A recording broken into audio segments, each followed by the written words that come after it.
"Father, can I have £10?" The man came home from work late, tired and irritated, to find his 5-year-old son waiting for him at the door. "Father, may I ask you a question?" "Yeah, sure. What is it?" replied the man. "Father, how much money do you make an hour?" "That's none of your business. What makes you ask such a thing?" the man said very angrily. "I just want to know. Please tell me, how much do you make an hour?"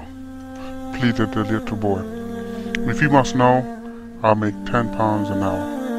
"Oh," the little boy replied, head bowed, looking up. He said, "Father, may I borrow £5, please? And another £5 or £10, please?"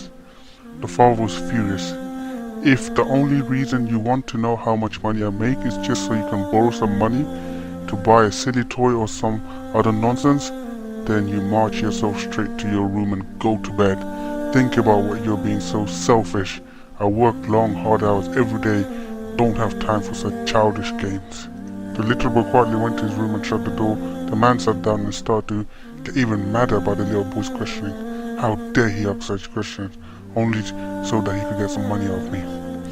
After an hour or so, the man had calmed down and started to think about what he said, and that he may have been a little bit too harsh on his son.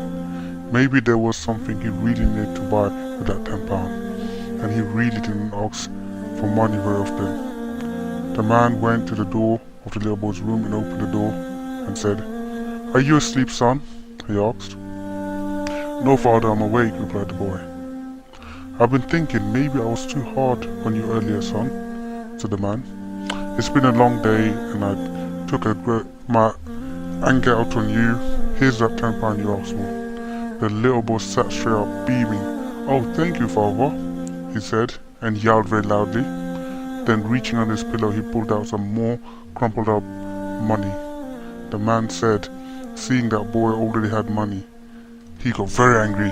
The little boy slowly counted out his money, then looked up to the man and said, the man angrily said, "Why did you want more money if you already had some?" "Because I didn't have enough money, but now I do," the little boy replied. "Father, I now have £10. Can I buy an hour of your time so you can spend that time with me and not just your work?"